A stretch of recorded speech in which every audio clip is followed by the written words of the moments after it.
बच्चों, आज हम आपको इस क्लास में रीजनिंग का एक बेहद महत्वपूर्ण टॉपिक रैंकिंग टेस्ट पढ़ाने जा रहे हैं।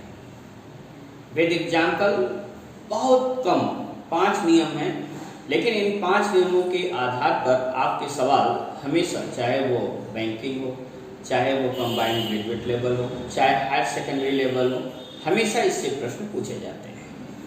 तो आइए आज देखिए कि रैंकिंग टेस्ट या क्रम व्यवस्था के सवाल कैसे लगाते हैं।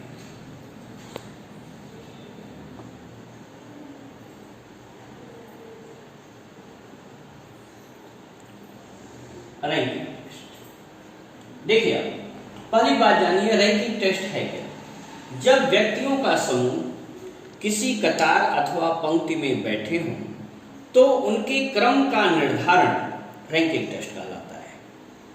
व्यक्तियों का समूह किसी पंक्ति अथवा कतार में बैठे हों तो, अब ध्यान दीजिए, पहला नियम इसमें यह है, रूल फर्स्ट।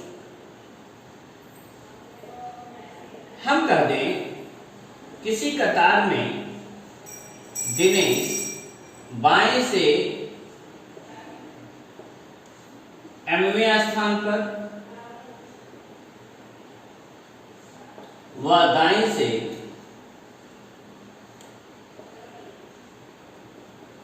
एनवें स्थान पर है।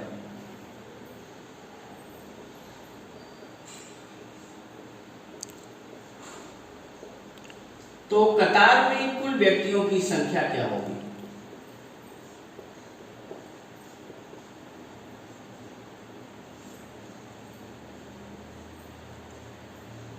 कतार में कुल व्यक्तियों की संख्या दैट्स इक्वल टू होगा, कतार में कुल व्यक्तियों की संख्या बराबर m प्लस n माइनस 1।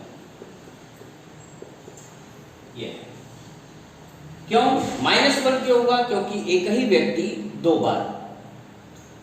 अब आप बताइए, एग्जाम्पल फर्स्ट, बेहद आसान। हम कर दें किसी कतार में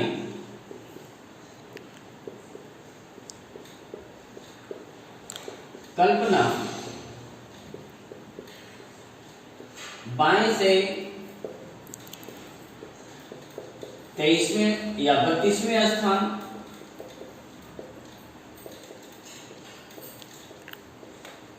व दाएं से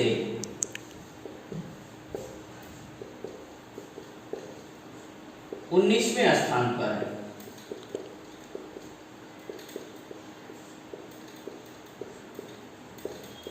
कतार में कुल कितने लोग होंगे? टोटल नंबर ऑफ पर्सन कितने होंगे? बिल्कुल आप सूत्र का प्रयोग करिए, हो गया 32 प्लस 19 माइनस, ठीक है, आप जोड़ लें 32 और 19, 51 में से 1 घटा दीजिए, कितना हो गया? 50। ये तो आसान सवाल है। एक और आसान सवाल देखिए, एग्जाम्पल है, एक कतार में कुल 40 लोग हैं।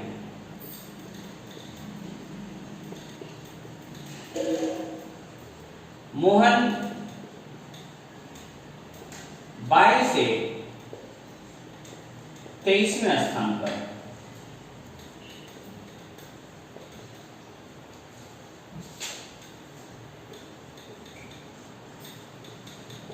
दाहिने सिरे से उसका स्थान क्या होगा?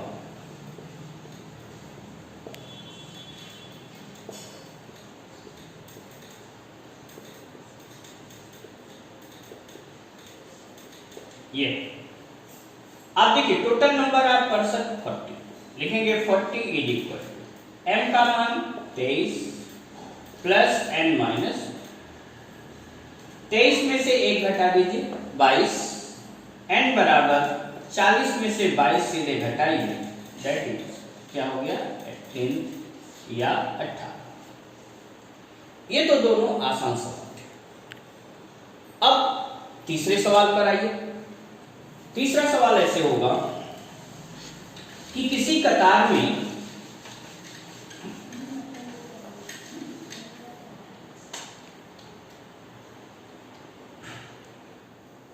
यदि किसी कतार में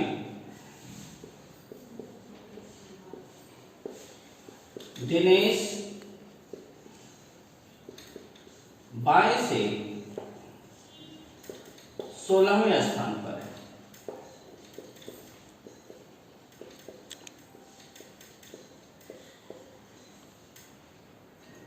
उसके आगे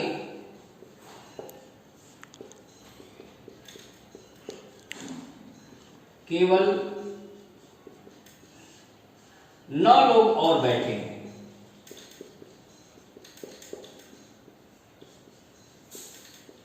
तो दाएं सिरे से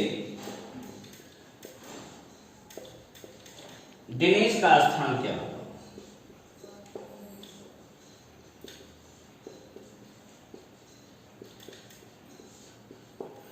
अब यहां से देखिए, आप टोटल नंबर ऑफ पर्सन निकाल सकते हैं। 16 ये था, 9 लोग और बैठे हैं, कुल कितने हो गए?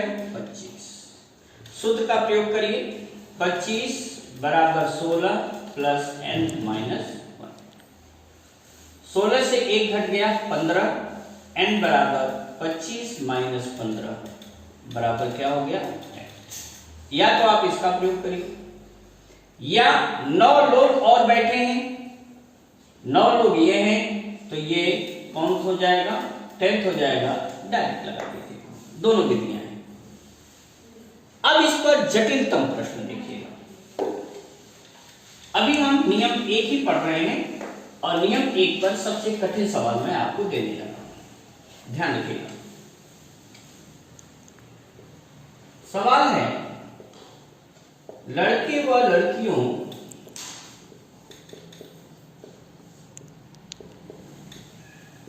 की एक सम्मिलित कतार में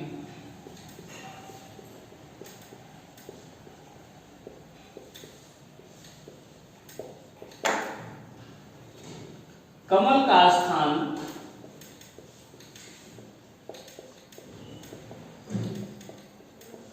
बाएं से 23वां व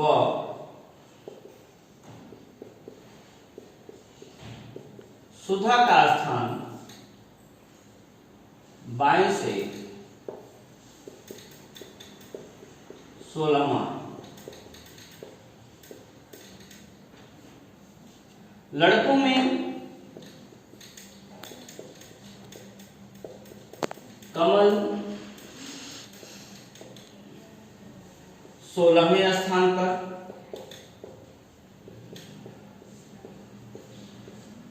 व लड़कियों में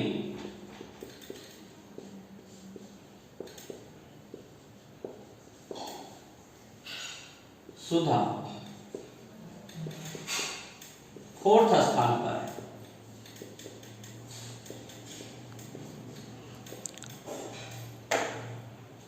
दाहिने सिरे से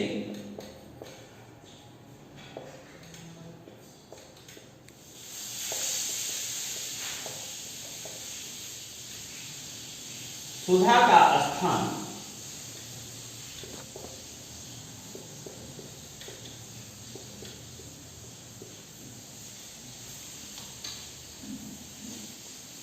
सैंतीसवां, जबकि दाहिने सिरे से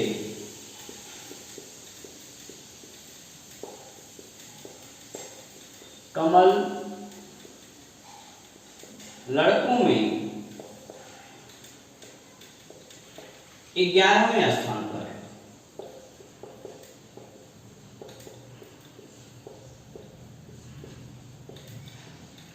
यहां तक तो सवाल है। अब क्या पूछेगा वो ध्यान रखिए, ज्ञात करें। नंबर 1, कतार में कुल कितने लोग हैं?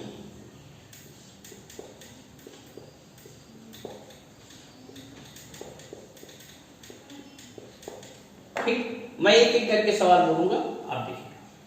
पहले इसका आप बनाएं कि हम कैसे इसके डायग्राम बनाएंगे। लड़के और लड़कियों की सम्मिलित कतार में कमल बाएं से 23वें स्थान पर है। यह है कमल और यह है 23वें स्थान। सुधा का स्थान बाएं से 16वां है, यह हो गई सुधा।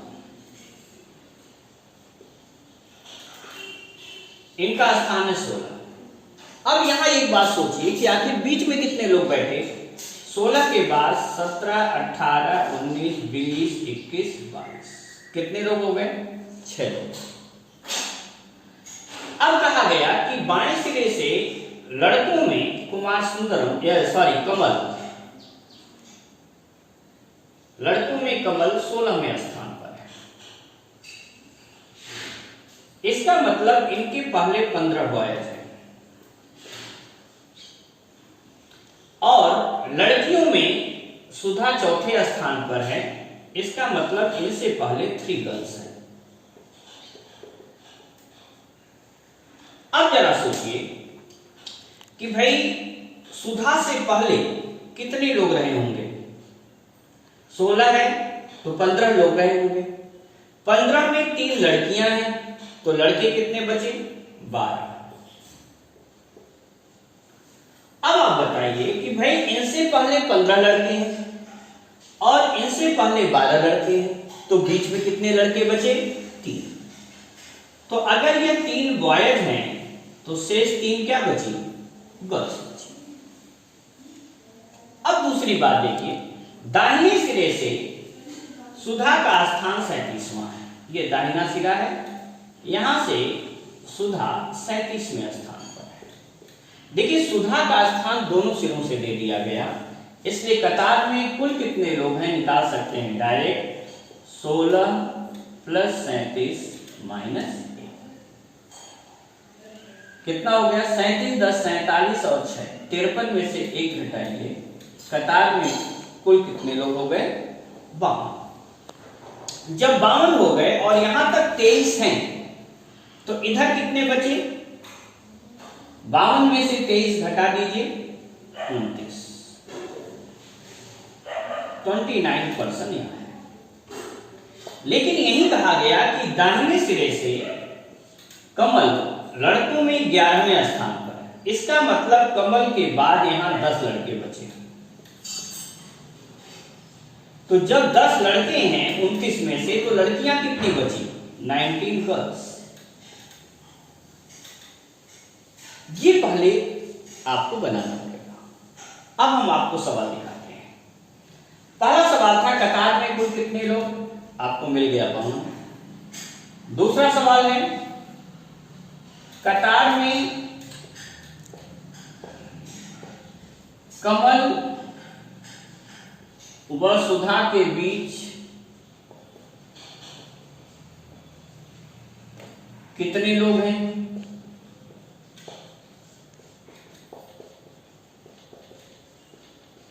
अब देखिए यहां कितने लोग हैं कमल और सुधा के बीच में? 1, 2, 3, 4, 5, 6। उत्तर क्या आ गया? 6। तीसरा, कमल व सुधा के बीच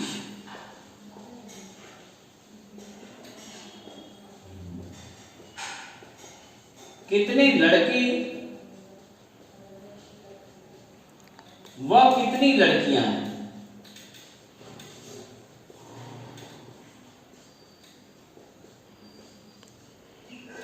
अब आप देखो यहां 3 लड़के थे और 3 लड़कियां, इसका आंसर क्या हो गया?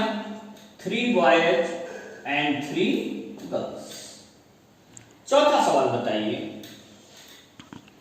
पूछा जाए आपका कि दाहिने सिरे से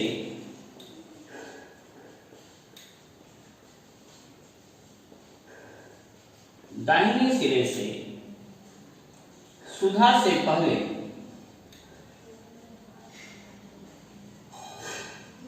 कितनी लड़कियां हैं?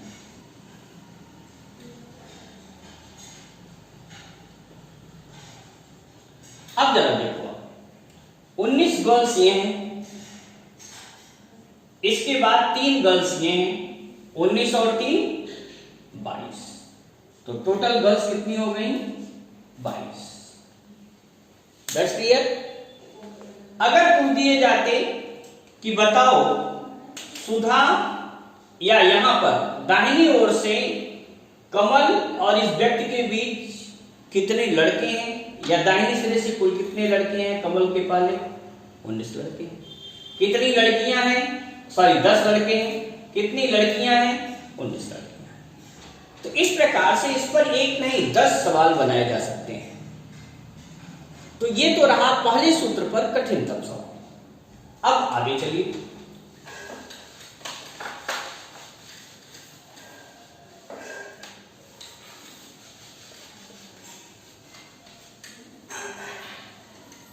रूल 2, नियम 2 कहता है कि अगर किसी कतार में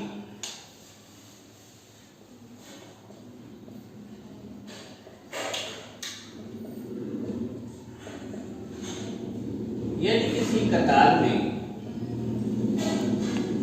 दिनेश बाएं से mth स्थान पर व सुधा दाएं से nवें स्थान पर हो,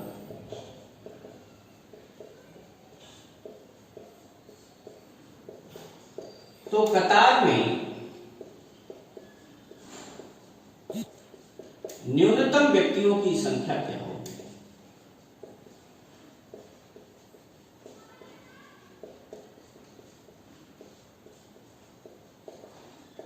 ठीक। अब ध्यान दीजिए, अक्सर आप लोग क्या करते हैं कि दोनों को जोड़ देते हैं। ऐसा कभी ना करें। इसका आंसर होगा that's is equal to m r n, दोनों में से कोई भी हो सकता है, which इज मैक्सिमम, इन दोनों में जो मान अधिक होगा वही होगा। जैसे हमने कहा एक कतार में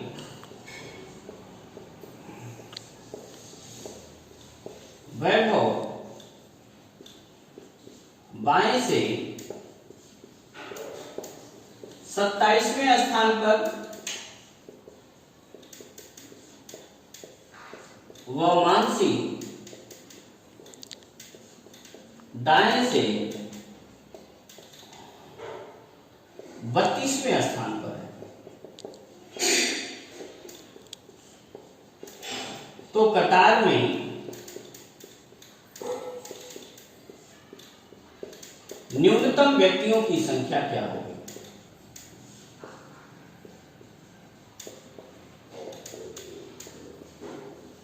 दैट्स इक्वल टू, अब बताइए आप 32 और 27 में से कौन बड़ा है?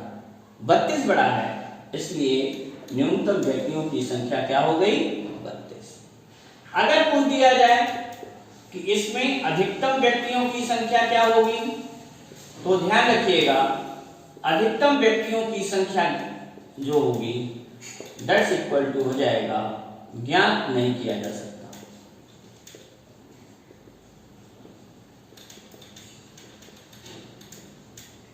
क्योंकि आपको ये नहीं पता है कि दोनों के बीच कितने लोग बैठे हैं। तो यह टेक्निकल सवाल है, इसको ध्यान दीजिएगा। अब आती है रूल 3 की, ध्यान दीजिएगा। अगर हो जाए किसी कतार में तृप्ति बाएं से mवें स्थान पर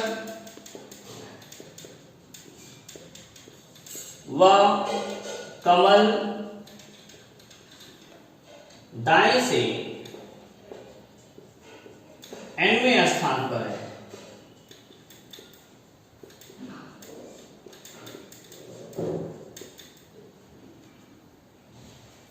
किंतु कमल तृप्ति के ठीक दाईं ओर है,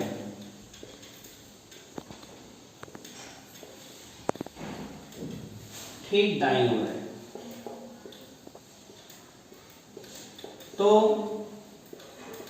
कतार में कुल व्यक्तियों की संख्या।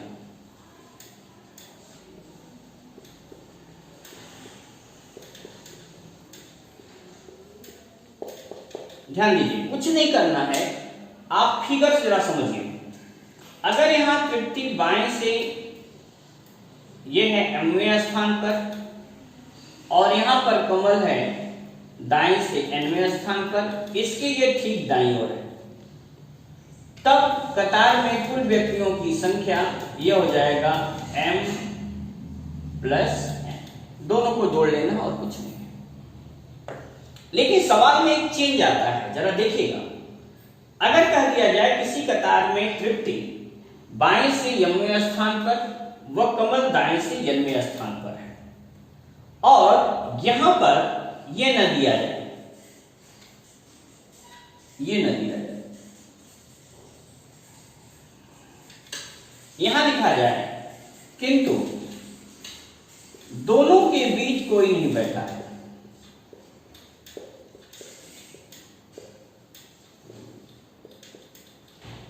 कोई नहीं बैठा है, तो कतार में कुल अधिकतम व्यक्तियों की संख्या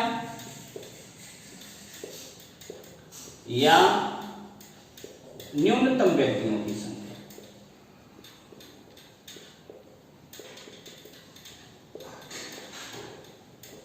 क्या होगा? तब ध्यान रखिए, ये जो m प्लस n आया, that will be number of person which are maximum. अधिकतम व्यक्तियों की संख्या होगी क्या? m plus n। लेकिन ये देखिए दूसरा फिगर भी बनेगा, वो ये होगा, ये इनका स्थान m1 है, ये इनका स्थान n1 है, और देखिए अब भी इनके बीच कोई नहीं बैठा है। इसका अर्थ है कि यहां पर जो तृप्ति है उसके ठीक बाईं ओर कौन बैठ गया? कमल बैठ गया। कमल तृप्ति के ठीक बाईं ओर, तब टोटल नंबर ऑफ पर्सन हो गए m प्लस n माइनस 2। क्योंकि ये दोनों लोग दो बार काउंट हो चुके हैं, इसलिए हम क्या कर देंगे? माइनस 2। यह ध्यान रखिएगा, ये दोनों सूत्र हम अप्लाई करेंगे। अब इस पर मैं आपको एग्जांपल दे दूं। पहला सवाल यह है कि यदि किसी कतार में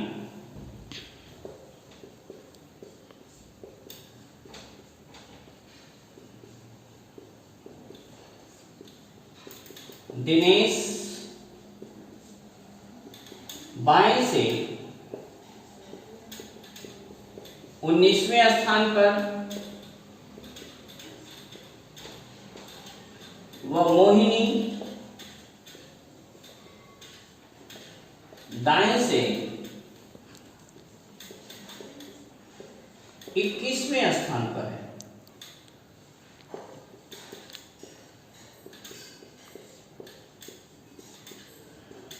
दोनों के बीच कोई नहीं बैठा है,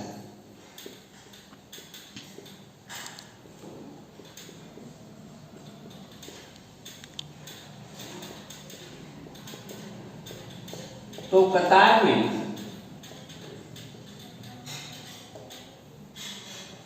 अधिकतम व नंबर 2 न्यूनतम व्यक्तियों की संख्या क्या होगी?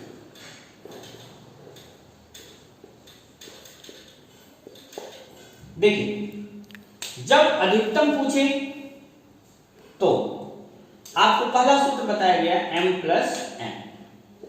मैक्सिमम नंबर ऑफ पर्सन सीधे 19 प्लस 21 कितना आ गया? 40। जब मिनिमम पूछे इसका मतलब 19 प्लस 21 माइनस, 19 21 40 में से 2 घट दिया, कितने हो गए? 38। तो ये आसान सवाल ऐसे बनते हैं। Okay, thank you very much. आज यहीं तक, ये आपका पार्ट 1 है।